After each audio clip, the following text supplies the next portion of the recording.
Collingwood.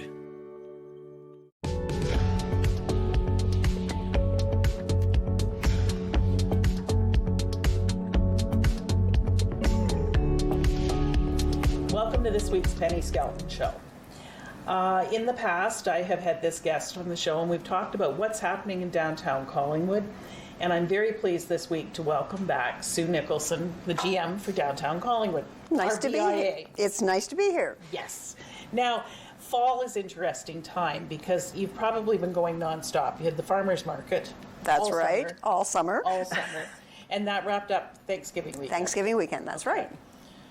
And you had all local live lunch all summer? Yes, it was great to have that back. We missed it for the last couple of years. That's true, because now we're talking about in-person events, right? And this is the first full year. And the farmers market was back to normal. With no fences and no security checking you in, and a much wider variety of vendors. So it was a great community And the nice thing that experience. might have snuck up on some people with farmers markets, you managed to get cider and beer into the market. Mm-hmm. Yes, we've had wine for quite a few years, but cider, beer, and spirits. Spirits. That's right. Yes, so it was. Heretic was there. Heretic was there, that's for sure. And Spice Cider How also. did I know that? Spice Cider also has vodka, and they have a series of distilled spirits as well. Which makes very interesting shopping for the weekend and for everyone, too. That's right. Locals and visitors, and come see what. Our market is sort of a little representation of what's in our area. It certainly is, and it's, the spirits now and the wine you can sample right on site. Yes. Through COVID. Can't always do that at the liquor store. That's right. You could sample, you could do samples during COVID, but they had to be enclosed and they were instructed to take them home. That often didn't happen. Well, because during COVID they were wearing their masks. That's right. That must have been all those little lids putting on things. So if we back up, so the market was a great success. It was a great success. And I'm sure everybody wants to know, how did the chair auction go?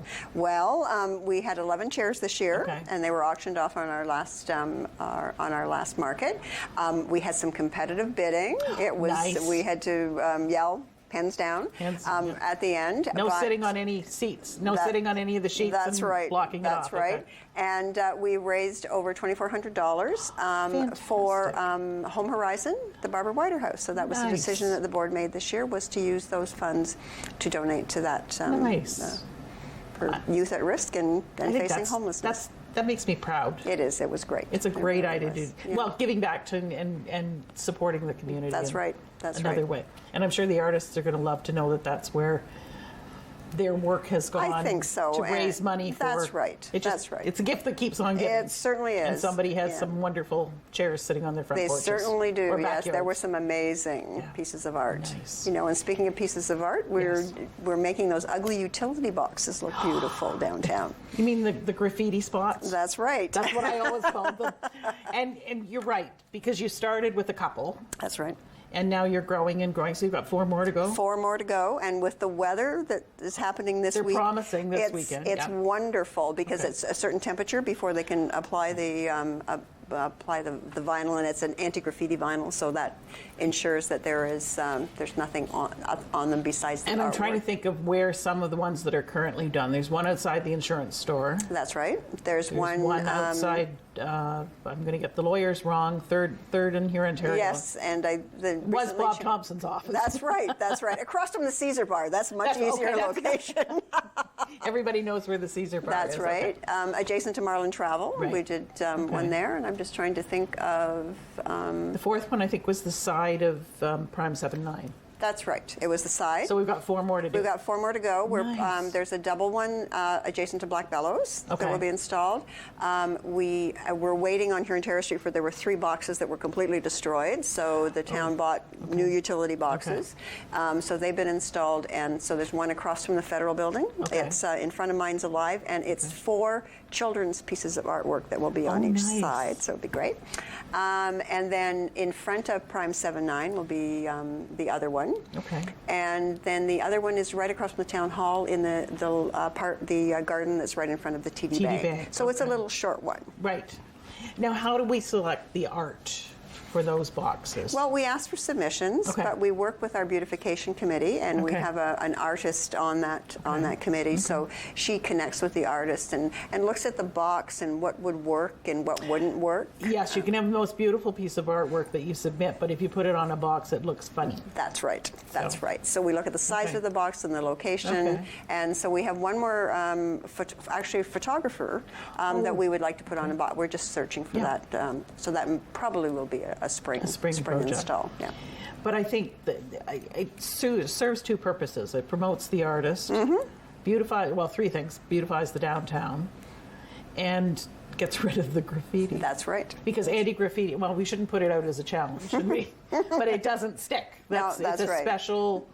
A special covering that's used. It's more expensive than just a regular vinyl cover, but it's worth it because it ensures that that they stay the way they should be. And the artist's name is on them, and there's a QR code on each of them that directs you to the artist's website. So you can learn more information about the individual artist. Yep. So that's another part of the beautification. Now, I guess decorating sort of falls under the beautification. So what are we doing for Black Harvest? Because Halloween is coming. That's I wore right. orange in my sweater. I see that. Halloween's coming. Well, and we don't do a lot of decoration for Halloween because the fall colors the flowers are still lovely. We invested through some grant funding in some new planters, large planters in the gardens. So they've been planted for fall, and as the gardens are cleared out of the annuals, as the Green Space Committee works on clearing out the gardens for winter, these will add color. They will also be used in the winter. We're going to have some greenery in that for the winter season. So something raised up above the snowplows. Raised up, and then in the spring we'll be able to get and I'm not a gardener, but those flowers that you put in the garden in the spring to add some color before the May 24th weekend when everything else gets planted. The frost-resistant, the pansies and the fun stuff. Okay. That's right. You're right, do bring color in our So there'll be some color before the actual full planting skid. And that, if memory serves, probably comes from the garden plan that was created. That's right. All right. Yeah. Full circle on a couple of things. Now, Halloween is coming. We're doing this show just leading up to Halloween and just leading up to Black Harvest. That's right. It's our annual event. We're prepared to be frightened, are we? Yes. Well, there'll be lots of goblins and witches and that running around downtown, getting treats from all our downtown merchants. They're wonderful about looking after the kids and encouraging them to come in. We have an orange witch that will be in the window or the door of any merchant that's wanting to participate, and there's not many that you don't see an orange witch in front of. And I think the average for most of the stores, because the thing I like about Black Harvest is it's a family event. It is. Not only in the trick-or-treating, but in the costuming, and some of the theme costuming. That's like the whole family. One year there was an Addams family, another year there was, I don't know the characters, everybody from Star Wars. That's right. My daughter's great for that. She does it with the children all have to get coordinated and dressed up. But we are having we've added a family category for the costume contest this year. And there is a costume contest. Yes, there is. Yeah, it'll be at 12:30 in front of Town Hall. Okay. And that'll be judged by the head warlock and witch. We haven't decided who that is, but someone will appear and someone will judge. That's right. Fun. So and there's and there are prizes. There's prizes for everyone that participates, and then grand prizes for the winners. Other thing I think I really like about Black Harvest and the trick-or-treating factor is it's daytime, it's safe. It's safe. People can see the trick-or-treaters. And we have found that since we've started this event that a lot of families use that for their Halloween, and they don't take their little ones out for the evening trick-or-treating because they've already had so much fun. Well, and they've also, when you're going in and out of every business that happens to be open, which is all of them, and collecting, by the time you do the street, you've got a lot of loot. That's for sure. That's for sure. The next visit is the dentist. and you see the merchants running back to Loblaws to get more to fill up. I think the record that I've heard from one merchant was, those big boxes of like 95 treats. I went through 12 of those boxes. That's right. And when you think about it, that's a lot of candy to hand out. It certainly is. But the kids are happy. Oh, they're happy, right. And this year, are we doing the balloon animals. Okay. Yes, we are, and we're also going to have a photo booth. So you'll have a chance to get your family and your costumes a picture to take home. Posterity. That's right. Interesting. Now, is there a charge for the photo booth? Nope. Nope. Everything's free. All covered by the businesses of downtown Collingwood. Downtown Collingwood. And that's one thing that I think we need to, no matter how many times we say it, it doesn't always register. No. The businesses have a special levy. Tax levy that the town collects, but it becomes the budget for the BIA. That's right.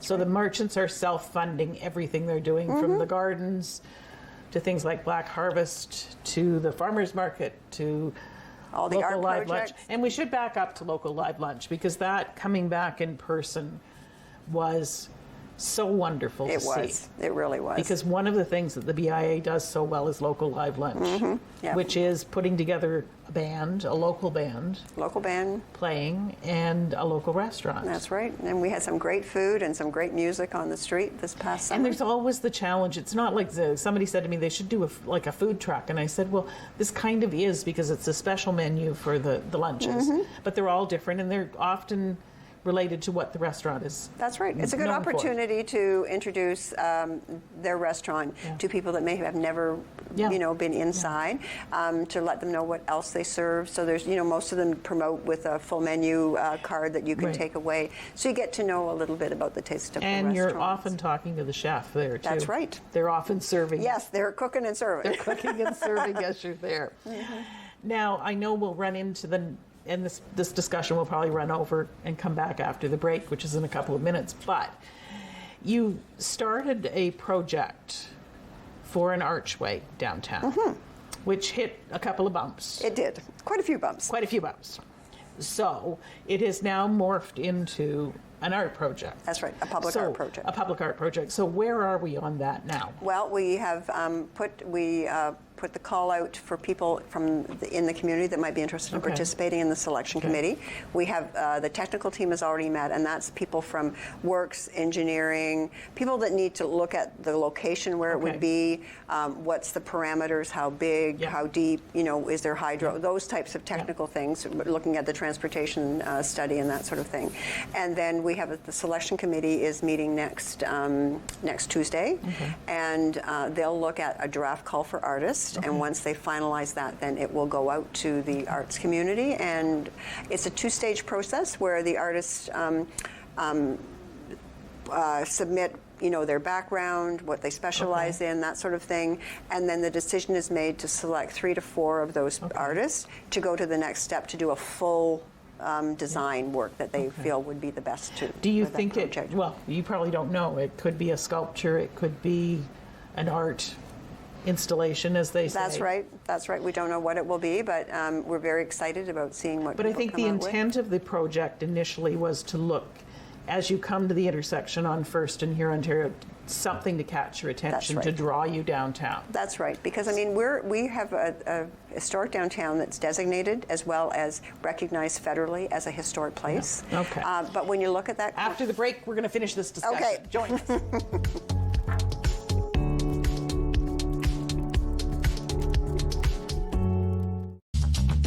This program is brought to you by Ignite TV. Now you're in command. Visit Rogers.com for more details.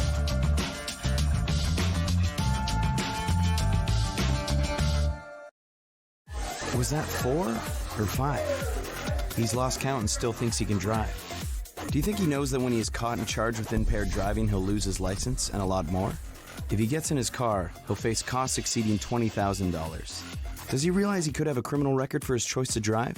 And it could be much worse if he crashes. I wonder what he'll be thinking tomorrow. Have a hold on one at 15. Visit ArriveAlive.org to find out more. Arrive Alive. Drive sober.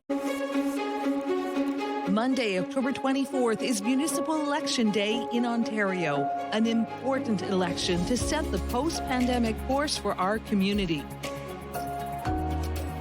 Turn to Rogers TV for the local results, your comprehensive coverage as the votes are counted. Tune in to find out who's heading to Municipal Council. On election night, Rogers TV leads with local.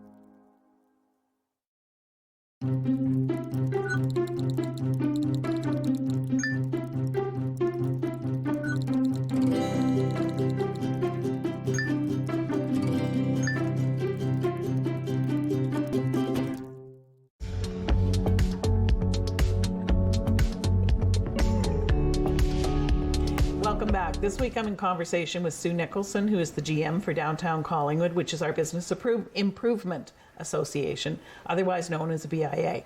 And before the break, Sue, we were talking about the art project that's going to happen in Downtown Collingwood. Now, is it for one piece or two? We would like two pieces, Okay. whether they're different, whether they mirror each other, but that's the parameters that the initial call will suggest.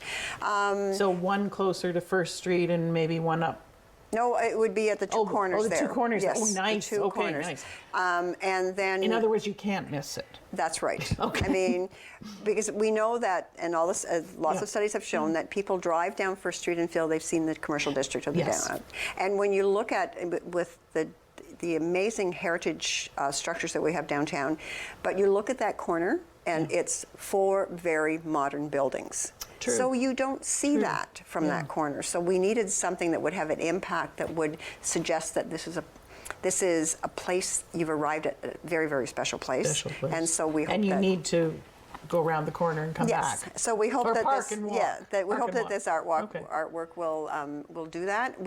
We've talked from a theme perspective. I mean, the selection committee will still work through the final, but I mean, what built our downtown and our community was the shipbuilding, rail, the logging, the shipbuilding, the log. Yeah. So those are the types of suggestions we're making to the artists to think about as they move forward with creating their piece. And this is what sort of time frame does this project? We hope to have the artist selected and the piece selected by the end of January. Oh, okay, so rather quickly. Rather quickly. Okay. And then we have funding that's helping pay for so this. funding that helps with, hey, we like fun, we that's like right. grants That's and funding. right, yeah. So then look at because then the artist has to build it. create. Yeah, that's right. So it depends on what material they're working in as to how long that will take. Yeah. You know, we've got one we're still waiting for at the Tremont Square. Yes. It's a very, I mean, the material that's being used they've been held up and that sort of thing. So it's been difficult to ascertain when that will be coming in, but we're looking forward to seeing that as well. All of a sudden there'll be art popping up all over downtown, which is another addition to the ambiance and the feeling downtown. It certainly is. Yeah, I mean, we are really and everything's complementary. We are really known for our arts and culture. Yeah. Our districts, the galleries, the performance spaces. So it's really important that we bring that out into the public space as well. Interesting. Okay. So Halloween's over, and there are no holidays for you this fall. Because immediately you go into the Veterans Day. That's right. I'm not going to say promotion because that's not the right word. No. Honoring, recognition. yes, honoring our veterans. And that is a program that began small. With 2018. 2018 with the veterans banners. Now I think the first year we did pretty well. We had 30 odd, 38 or 39. Right. And looking at the polls, and I used to say, put your veteran on a pole. Put them up nice enough. But they're beautiful banners.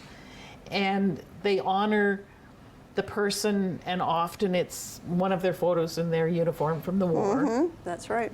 Their full name is there, and then have whatever designation. That's right, and what war. I put my dad on a pole. I did too. Yep. And my father-in-law. And my dad was Royal Canadian Air Force, and it's just as simple as that. And some people wanted World War II, but we did have the Saunders family were very kind to put up the Ridgeways, all of their relatives. That's right. And they put up several banners to begin with, which was wonderful because there's a mixture of First World War, Second World War. We've had some veterans from, I think there's one from the Gulf War even. That's right. I remember going around. Yeah. It's if you've served. It's not just a WW war. Yeah, and you can still be serving. You can still be serving. Yes, that's true. That's right. So it's, I mean, it was started in 2018 in recognition of the end of the World War I. World War I, the 100-year anniversary of World War I, and it has just blossomed. I mean, and people need to know that. Anyone that's connected to Collingwood who wants to honor someone can do that.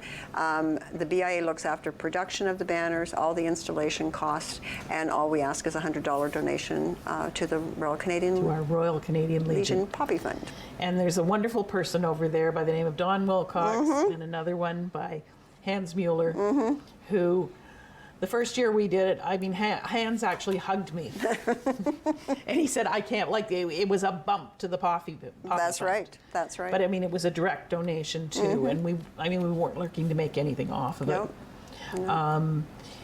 And I should say that I have been on the BIA board in the past. So this is why I kind of know what goes on. That's right. That's right. So we have 12 new ones this year. Okay. And that basically... Are you running out of poles? We're running out of poles, Okay. yes. We're hoping that Monaco, when they finish that end of Right. the sidewalk, will add a few more. Okay. And we're looking at other places, either sidewalk side, or we'll find a place to put And the just veterans. before we started to tape, you told me about a fabulous new addition to the family of recognition, That's shall we right. say. Because initially, the first year, we should say, we didn't have all the poles covered with veterans. No. So we had a veteran, and then we had a poppy banner. We always used to, before the veteran program, we always used to cover the downtown in With poppy poppies, banners yes. in recognition of Remembrance Day. So the poppies have given way to the veterans. That's right.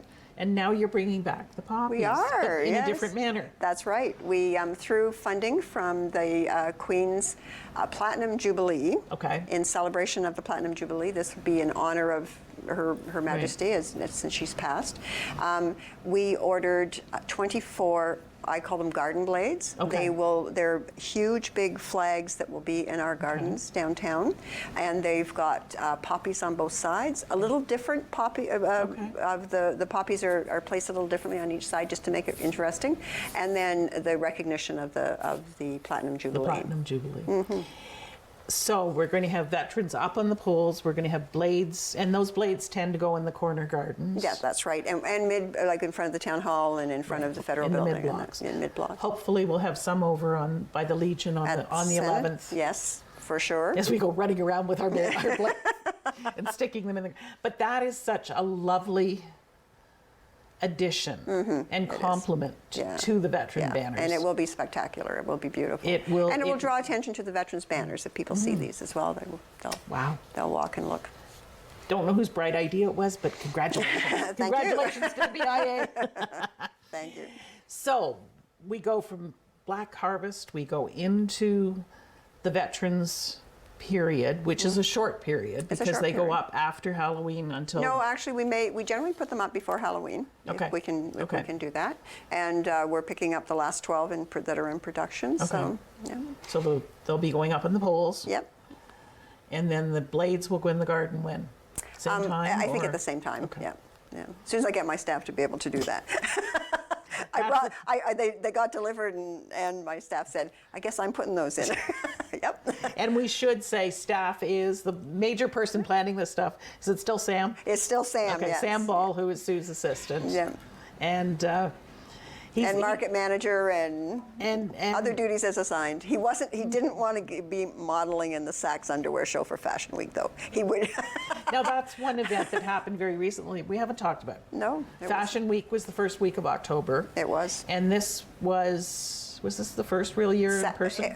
Well, Sort of. last year we weren't able to do some of our major, like the fashion show and that, but we had in-store events. Activities. But this was the big one where we actually were able to do a big fashion And show I understand at the the Gaiety. fashion show at the Gaiety was sold out. It was great. It was, we had 19 of our fashion retailers involved in that show. We had 25 different events happening downtown through the week at the different retailers. So it was really good. Yeah. Really Interesting. Okay. So we come up to Fashion Week. So I'm thinking what else I've missed. But then the most wonderful thing happens after Remembrance Day. We turn everything to Christmas. Really quickly. So Christmas is a fun time. But this year, and many years ago, the decision was made to have a kickoff, more or less. So I know Santa's coming to town on let me double check, November 19th. That's right. It's in his schedule. I have confirmed it. Okay. So. He is coming. How about the tree? The tree, yes, I've confirmed yesterday actually with the Works Department. They've secured a tree. And just to let people know, because people ask sometimes about why you're cutting down a tree, and in this green environment. That's right. Yes. And basically they're evergreens that have outgrown a lot. Their space. And the people that have donated this year actually sent pictures of it when it was first planted, so you can see what's happened to it. Isn't that fun? So that will be installed on, if all goes well, on November 14th. Okay. And then decorated really quickly. In addition to getting all the other decorations out that we have, because we've invested a lot over the past couple of years in Christmas decor. We really wanted, during COVID, when we couldn't do all of that in-person celebration, we wanted to make sure the downtown was as beautiful and as welcoming as possible. And the Christmas, much like asset management, Christmas decorations only last for so long because they're out in the worst weather. That's usually. right. So the old sleigh that we had the lit sleigh, moved on, and a few other things. But went to Niagara Falls. Oh, is that where it ended up? Yes. Went to Somehow the old Christmas decorations never die, they just move on. But this is where we've come up with. So are we adding anything new this year? At this point, we may be able, we're working with a manufacturer that may have additional tree that would be not as big as the one we light, but elsewhere in the downtown. We will be, of course, adding more lights to the trees, and we're working on making sure they're wrapped and well illuminated. At this point, there's nothing major being purchased. And I know through COVID, you even picked up decorating sort of the front of the town hall. Yes. I mean, the sleigh, is Santa's sleigh going back there? No, it's going to the federal building. It's going to the federal building, okay. Because we want to know where to find Santa. Okay, but we do have one addition to Santa's sleigh, and that's a mailbox for Santa's letters. Because he always gets children to buy, right now it's sitting in my office, everybody thinks it's wonderful. Everybody brings letters to Santa, and they often, if he puts them in the sleigh, they get wet if it's a little, so this will be a... They can actually mail it to the North Pole. That's right. And then Santa can answer when he gets back. That's right. That's right. What fun. And the sleigh has all been repainted. Okay. And the 1st of November, we've got a firm coming in to add all new decorations to it. Nice. Yes, so it's going to be much spiffier than previous years. Well, everything deserves to be spruced up. That's right. After the last 2.5 years of COVID. That's for sure. So when is the parade? Is the Saturday night? Saturday night at 5. At 5. Starts at 5. And we'll have lots of activity and entertainment happening throughout the day to get people all excited. And the merchants will have all their finery out, and it'll be a really beautiful time for you to come in and visit the merchants. It's kind of fun because we're almost up to our next break. But when I come back, I want to talk a bit about who's in the parade and how do we get more people in, because I think it should be super, super long and fun, and we can talk about the theme. Okay. So Santa will be coming. I know there are people cringing at home right now when I say that, but he's going to be here before you know it. He's coming November 15th. 19th. I'm sorry. Don't come down. Saturday night, anyway. So join us when we come back from the break in a couple of seconds. So we're not quite up to the break, but so I'm going to give you the theme. The theme is Christmas through the eyes of a child. And Santa actually chose that theme. Santa chose it. Santa chose it. Yes, he thought it was appropriate for our community. Right. As he said, when you're a child, Christmas is... Okay, hold on to the thought. Now we'll come back. Come back after the break and we'll hear about Santa's thoughts.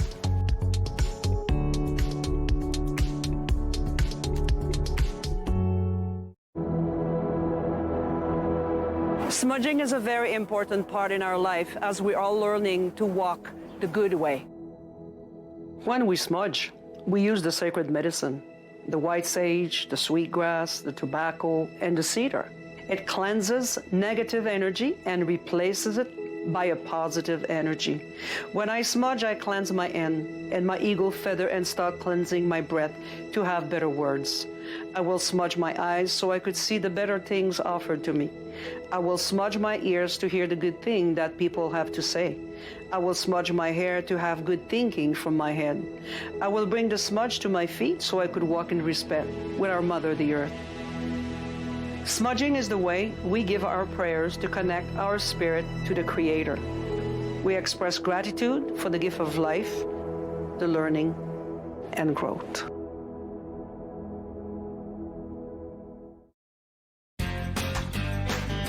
Could you use some extra cash? Tune in to McLaren Arts Center TV Bingo on Rogers TV for your chance to win. We have $2,500 in prizes up for grabs every Tuesday night. 5 ways to play, 20 chances each night, but only one way to win. Tune in to McLaren Arts Center TV Bingo, Tuesdays at 8 p.m. only on Rogers TV.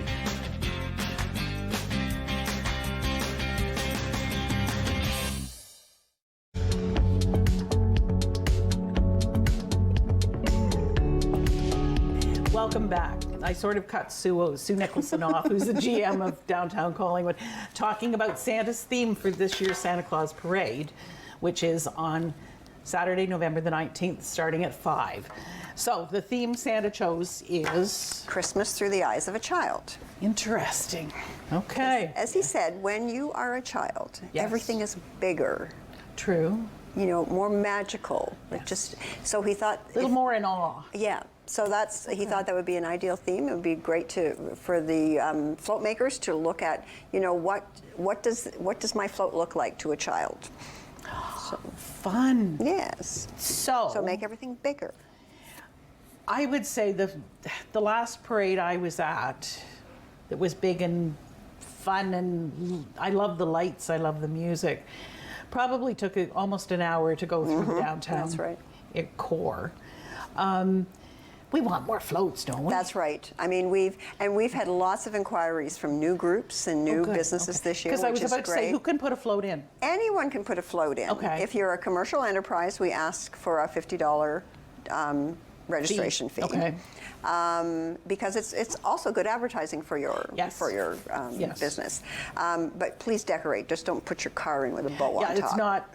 This car is from Yeah, that's right. blank, blank, blank. Yes, But okay. youth groups and service organizations and nonprofit organizations. So we've had a lot of inquiries from people that haven't been involved in the parade before. I mean, last year we got okay to run the parade basically 2 weeks before. So we spent a couple of weeks getting the parade organized last year. And a lot of our, I'd say our nonprofits and our youth groups and our church organizations they weren't together. They weren't meeting regularly, let's put it that way. So, So COVID truly has had an impact on It certainly has. a lot of the activities. I mean, the year before we had to cancel it completely. Yes. And so last year we did get it up and running, which was great. But this year I think it's going to be huge because we've had tons I think of this inquiries. is so much fun. And I encourage businesses, if they're listening, I mean, this takes a lot of dollars to put on, right? Yes. And the downtown does it as a community effort. I mean, they're responsible for all the costs. And we'd like more bands in. If we've got the CCI band in and again the Bengorm Highlanders, but we're looking for more bands. But there's fees that go with all of those things. So, and we want to give prizes to the floats that When I win. looked at it, like there's some reasonable that could help offset making your next float. That's right. As you go along. Yeah. But you also have, what do we call it? A sponsorship package. So that goes out with all our information, and then we reach out to businesses that have supported it before, and we thank them for a lot of them still continue to do that. So we're hoping that we get lots of uptake. But you can become a person sitting at home if you really believe in the Santa Claus Parade and want to make it look great. You can be a friend of the parade and donate $100. That's right. So okay. And a parade supporter is $250. A parade enthusiast is $500, and one of Santa's helpers is $1,000. And we also have band sponsorships as well, which are more, and those are depending on the band. So so depending on who you chat with and who you can get into the mix of things. This is a nuts and bolts question. Do you physically organize the parade knowing who's coming, or do they just line up and... We have our wonderful town crier is also our parade marshal. He actually marshaled the Pride Parade for the first time. He'd never done that. The Santa Claus Parade is his. He brings his family, his daughters and their significant others come and help. And we basically form up on St. Marie Street. We know he has the list of who's coming, and he tries to organize things so that the flow works really well. But it's done on site with Ken. Ken. And our town crier is Ken Templeman. And he does a great job. And he does a great job, which is so much fun. So basically they line up facing south on St. Marie, and then they come up. What is the parade route? To Hume Street, south to Hume Street. Okay. And then up Huron, Ontario, and then we turn right onto Huron, and the police work very carefully to ensure that the traffic is stopped so that people can safely negotiate between on Huron Street, and then we turn back onto St. Marie. Nice. And it's amazing how quickly they disperse. They do. They disperse really quickly. Mind you, by that time they're ready for hot chocolate and they're ready for yes. The families have been Santa. Well, and Santa comes back for the tree lighting, and he sits in the federal building on the steps there and visits with as many children who'd like to visit with him. Possibly can. And I'm assuming they could bring their letters to Santa and mail them that night. Absolutely. Give them lots of time to get the elves working. That's right. It's interesting, and. So the mailbox will be there, which is kind of fitting in front of the old federal building, That's which right. was our post office. That's right. It's kind of fun to see that it goes. So Santa arrives. We have the tree lighting. Now, I know in the past there have been fireworks, but fireworks have become controversial. Yes, and we're still working with the town on that and our supplier to, because our committee would like to continue that tradition. We had certainly planned on it, so we're... Now, have you been with your Farmer's Almanac? Is it going to be a white Santa Claus parade, or I haven't looked at the almanac. I spent enough time looking at Wednesdays and Saturdays in the summers to see, and we had an amazing. Start worrying about snow. We had an amazing market. We didn't really have any bad weather all market season, so it was amazing. And local live lunches probably on average have been pretty good too. Yeah, we went inside for one, and we got completely rained out for one because we didn't have a backup. So. Well, that does happen. It does, yes. It does happen. So we've got Santa arriving. It doesn't stop there. It certainly doesn't, no. Santa, once he's arrived, he will be back in his sleigh every Saturday from 12 to 3. Okay. Starting with the week right after the parade. And then the first 3 Fridays in December, we have our Christmas market. It's outdoors. I get inquiries from vendors, and they say, well, is it like, what building is it in? I said, no, you're on the street in a tent. On the street in a tent. Which is kind of fun. It certainly is. Now, I think the one year it was tried over at the Tremont Square. Yes, yeah. But this is bringing it back to Huron, Ontario. Huron, Ontario Street, where you see the patios normally, or where people put their merchant tents out. Or the art crawl. That's where they will be. Okay. Yeah. Okay. And then Santa will be back at the sleigh during those times as well. And Santa's busy. He's very, very busy. He certainly is. But so, what sort of vendors are we still looking for vendors for the Christmas? We are. We've just we've had a lot of inquiries. A lot of our market vendors, our farmers market summer vendors, that are looking at coming as well. We're looking. I mean, we want that Christmas market feel as well. We want the roasted chestnuts and the popcorn and the hot chocolate and that sort of thing. So we're looking specifically for those types of vendors as well, in addition to the ones that have applied and would like to be. And sort of looking for things that could be Christmas presents, Christmas decorations. That's right. I mean, you can find a lot of those in the downtown stores, and I mean, we encourage all our businesses to stay open for those, from 5 to 8, and so it's a good place for people to get warmed up as well. Yeah, true, and that's the other thing with the market time from 5 to 8 on Friday nights. Some of the merchants will be open. Yep. And you'll have a chance to pop in and out, and again work on Christmas shopping. That's right. Because that's not that far away. It'll be summer again soon, and we'll be back at local live lunch. But hopefully. Christmas is in the middle of that. So we have the market for the three Friday nights. That's right. Then Santa's there for market night. For market night, and Saturdays. And Saturdays. That's right. Santa's busy. He is very busy, yes. And we have, we just added each Friday night for the market, we've got horse-drawn carriage rides.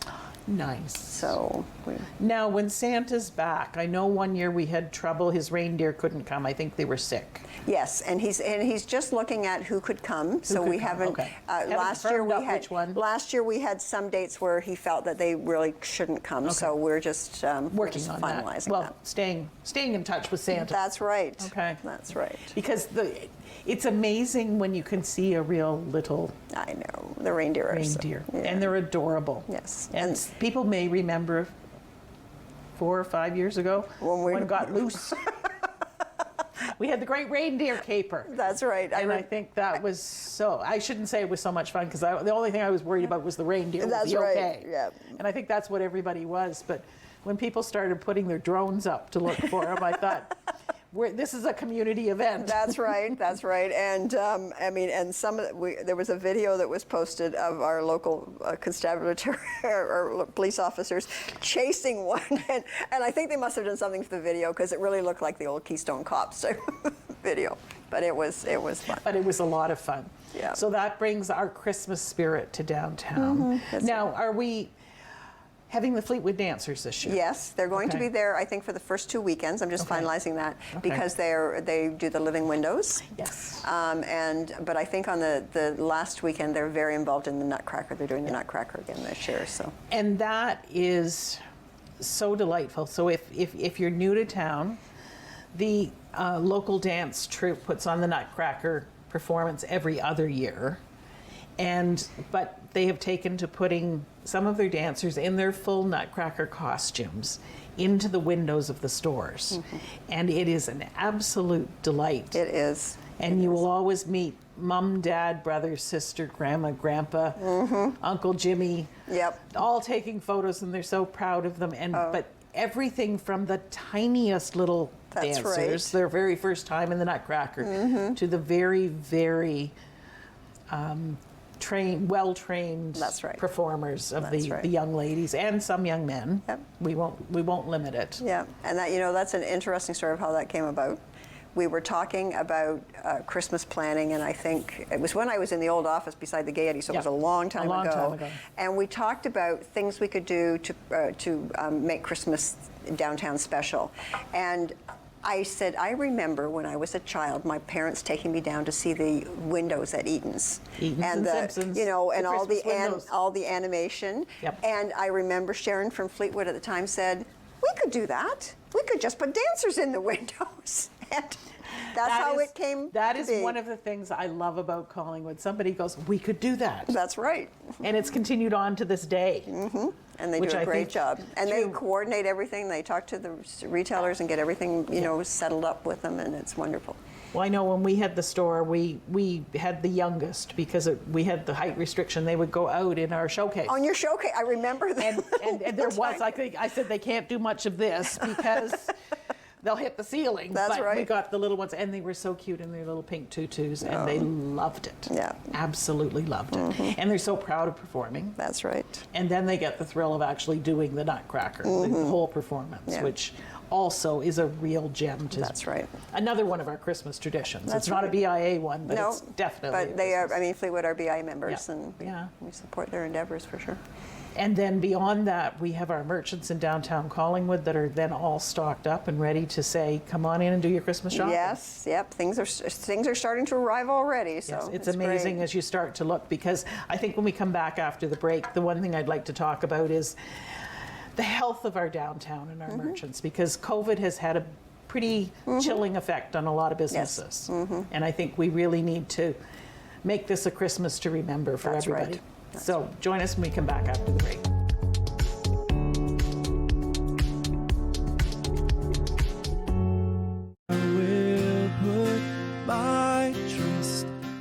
Hi, I'm Micah Denbach.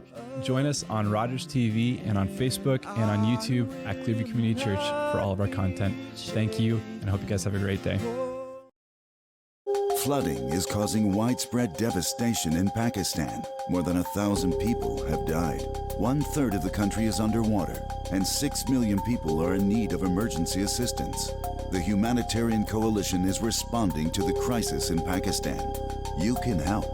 Donate today at together.ca, and your donation will be matched by the Canadian government. That's together.ca, the humanitarian coalition. Together, saving more lives. Do you have something to share? Let everyone know about your next meeting, your need for volunteers, or your fundraising event on the Rogers TV Community Billboard. Send us your words and we'll bring them to life on Rogers TV and rogerstv.com. When it's time to spread the word, go to rogerstv.com to add your announcement to the Community Billboard. Focus better. Partner better. Sleep better. Breathe better. Love better. Work better. Friend better. Unwind better. Everything gets better when you get active.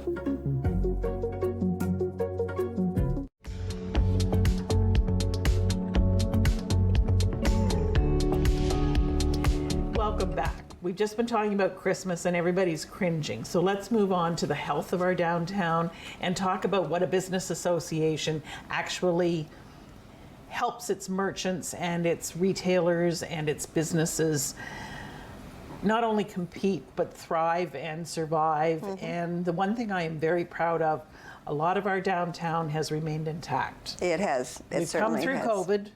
A lot pivoted through to e-commerce, restaurants to take out food.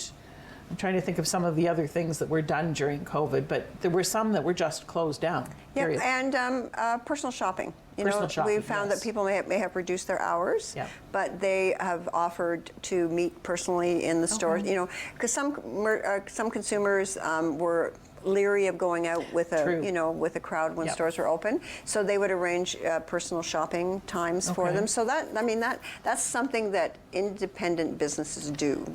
They can pivot really They quickly. can pivot on a dime. They certainly can, and So to speak. they certainly did that. And I mean, I'm involved with the Ontario BIA Association because there's about over close to 350 BIAs throughout the province. Okay. And there are some that have just been decimated. I mean, I'm actually hosting the board next week here because they're back to some in-person meetings, and they just love to come to Collingwood because we do things so well here, and we invest in the public space. I mean, that's something that a BIA does. They're not like a chamber that helps individual businesses. They make the district a better place to do business, to ensure that a business can be successful. It's always sort of used to be said, we bring people to your door. That's right. It's your job to get them in.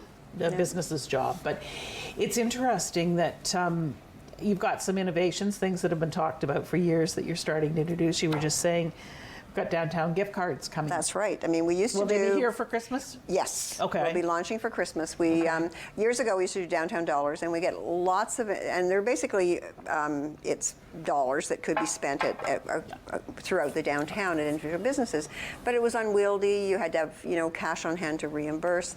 This is a new platform now that it's just like a Visa gift card. It works on the merchant's POS system. They don't have to, you don't have to train staff on it. If your staff can Just use the treat it POS. like a credit card. That's right. So we'll be launching that for Christmas. We're just getting all the merchants onboarded, and it's going to be very, very exciting. It would, in downtowns that have done it, has really increased the from their platform, from the paper platform that they used to use. It has really increased that.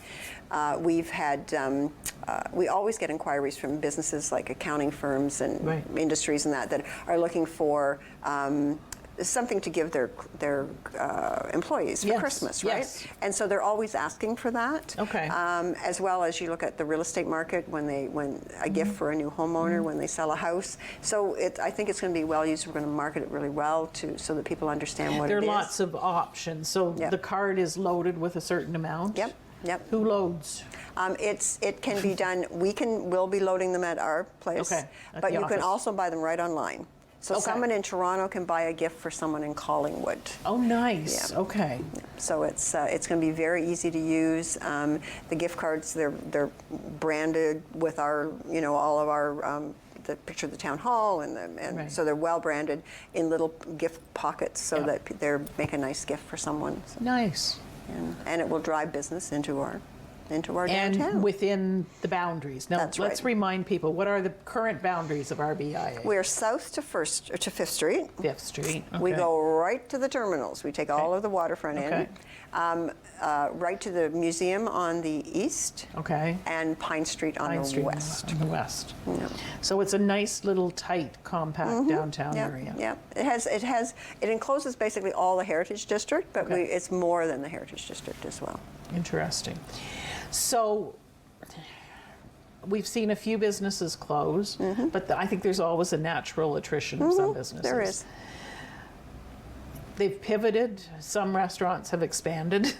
That's right. That's right. Not as many other businesses have expanded, but we've also had some interest in some moving into the downtown core. Right. We've had, I get inquiries on a regular basis for people looking for space, and we just don't have it. Yep, definitely. And the one thing we can't do is add more space. That's right. That's right. Well, we're seeing some of the peripheral streets where it's been a residential use is now turning into an office or a health clinic or that sort of thing. The Monaco development certainly is going to bring more commercial interest in the downtown. The buildings at the harbor, the Harbor Edge, Harbor House. Harbor House. That's new commercial. So that will all be part of the BIA and will assist in increasing our capacity to do more things because it will increase the amount of assessment. It's also going to change the nature. It's giving more, I'm going to say, retail access to the actual waterfront. That's right. So I could see restaurants being interested in there. I can see retailers. That's right. I mean, and we're a downtown that has a wonderful harbor area, waterfront area, but we've always been disconnected. We have been disconnected for years. I mean, for 100 years, it was an industrial use that you had no access to. Well, the whole of First Street was an industrial use. That's right. That's right. So the fact that we now have access to that, I mean, I know there's discussion as to, people don't think it's enough access, but I think we've done some great things with the waterfront. Once you get to it, I think the one thing that the council of the day did was to extend Ontario Street through. That's right. Once CSL vacated the property. That's right. So there was always sort of a way down to the old boiler shop and things, but now it goes straight down to the harbor, and we have had in the summertime or a lot of the spring and summer, early fall, we've had the boat tours. That's right. There's different types of industry coming into the downtown. There certainly is, and we do have access. I mean, it could very well have been a gated community where you had no access. True.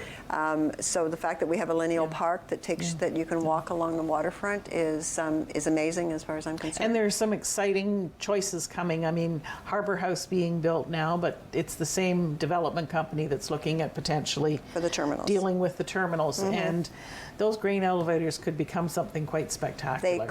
They could. That would be a real jewel in the downtown. It certainly would be, yes. So that's kind of the future. So where do you see the downtown going? I mean, I think there is areas just to the east and west of us that I think we need to look at. Downtowns traditionally, or BIAs traditionally, should encompass from a planning perspective, all the zoning that is downtown commercial. And there's a few pieces of that is not in our downtown. Okay. East on First Street and just a little to the west or east on Huron and a little to the west on First. On First. Okay. So, we're looking at those initiatives, and that may be something that from 2023, when the new board comes in, that we may look at starting that expansion process. And that brings up something, the one thing that's concurrent, we are almost, well, by the time this show airs, we will know who our new town council is. But we won't know who our new BIA board is. They are concurrent with council. Yes, so we'll be starting our election process shortly. We are a board of 9, 8 who are elected from the membership, and that's property owners and business owners, and then a council representative. Okay. Interesting. So you've got an election and you're not getting a holiday for a while. No. I have lots on my plate. You can't even let down your hair after Christmas. I don't have much hair to let down. So let's just recap a bit here. So we run events all year round. We're now beautifying the downtown in a major way. We certainly And I think people genuinely need to realize all of your Christmas decorations, all of your seasonal decorations, your veterans banners, blades, some of the gardens are all paid for by your businesses downtown. That's right. That's right. And I think that's, if nothing else we take away from this show, our business community is strong. It certainly and they choose to be in the downtown core, and they choose to be a part of the BIA. That's right. And they choose to put their own money into ensuring that the public space is welcoming, and that it is it's conducive to doing business, but it also is a wonderful gathering place for our community, which is I mean, the downtown is really the heart of the community. It is, and it's the blessing of the heritage, the, what do they call it? I mean, our 99-foot wide That's street. right. I mean, having gone through a few communities around South Georgia Bay recently for various reasons, I'm struck every time I drive home and down the main street at how spectacular it looks. And just its physical presence and space. Yeah, it is. It is, and I mean, what we did for Christmas through the lighting and decor that we did this past year, I had the manager from Guelph was up visiting relative or friends up here, and he said, I drove into the downtown. He says it was like I'd come into Vegas. He said it was just lights, and it was just spectacular. Well, Christmas last year was definitely spectacular. And I think that beautification committee outdid themselves. Yes, they certainly what did. They were able to They find. certainly did. But that's also the light standards, the snowflakes and the white lights that go up. And I mean, I think picking the theme of white lights throughout really unified the downtown. It did. It really did. And it certainly lit it up. It certainly did. I mean, Santa brings red and Christmas and green, and we get all the different lights on the big tree. That's right. Christmas And tree. the Seawood sign will be red and green again, of course. Red and green again. Okay. And that's something that we should say. That Seawood sign has been such a photo opportunity for people. It has been. Outside the town hall. And I think red and green for Christmas, but also, I mean, the business community showing support for Ukraine. Yes. And you put in the yellow and the blue lights.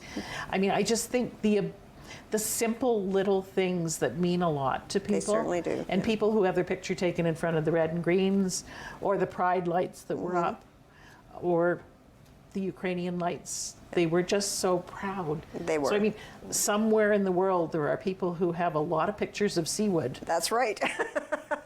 And they're wondering where did these people go? That's right. So it's an amazing use of our downtown. It's a simple display. It is. I mean, it was, as I've often said, it was the best $2,500 I ever spent. You know, I mean, we spend a lot of money on lights because we lose some, but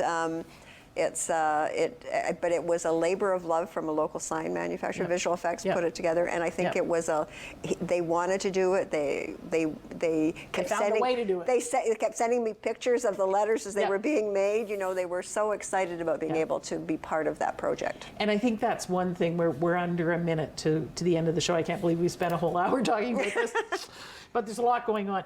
But the BIA tries hard to work with the local businesses. We do, yes. And that's why not only some of them are members, but some of them are well within town. That's and right. I know you also get a lot of support from some of the non-traditional businesses outside for your Santa Claus parade. We do, yes. And work. So it's a community. It really is. Event. It really is. So, Sue, I would like to say thank you very much for coming out. Well, thank you. And remember, great to folks, chat. we have Black Harvest, Halloween's coming, our veteran banners are going up. Watch for the new blades.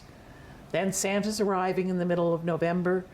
Then you can come to a Christmas market, and then we're done for 2022 and on to 2023. So join us when we come next week, and we'll be talking with Erica Angus of Theatre Collingwood.